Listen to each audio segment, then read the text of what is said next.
powerful piece, and it's so commensurate to our topic this week, which is if you want something you never had, your beliefs must change. Raising the arrow to hit of your thoughts and beliefs to hit the target, your passions and purpose. And what you just did was you raised the arrow. You raised the question and you raised the arrow. Can we raise it high enough to reach our purpose and our passions? And that's a beautiful thing, because that is the precept for us accomplishing it. First, we got to raise it.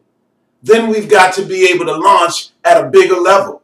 We've got to launch higher emotionally. We've got to launch higher psychologically. We've got to launch higher spiritually.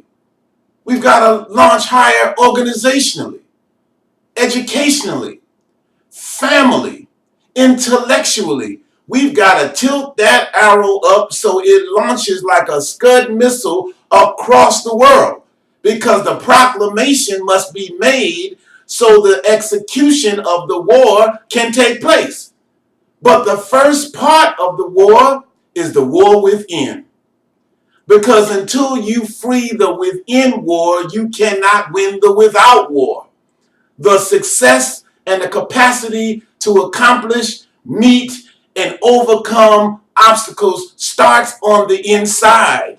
The evergreen trees that you live around, those big, beautiful, powerful trees that rise way up out of the ground and just cover so much terrain out there in the California areas, is a byproduct of a seed that was planted that first grew down before it rose up.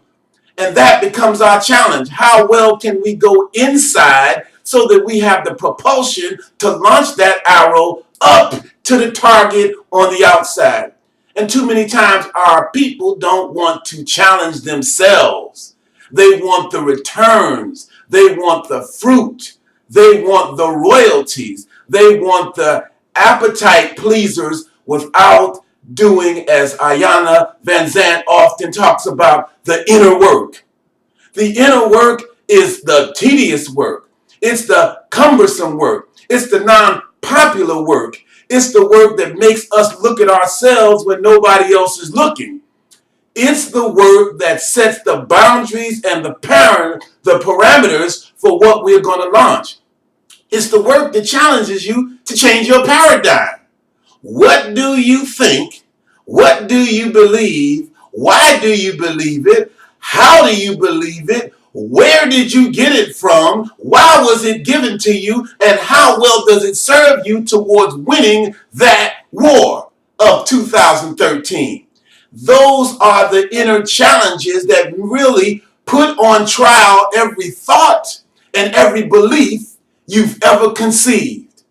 And until we are willing to put every thought, every belief we've ever conceived on trial to examine its value and its impact on our lives, then we cannot audit it for change. And if we cannot audit our thoughts and beliefs for change, in fact, we can't really get change. Optimism comes from the desire.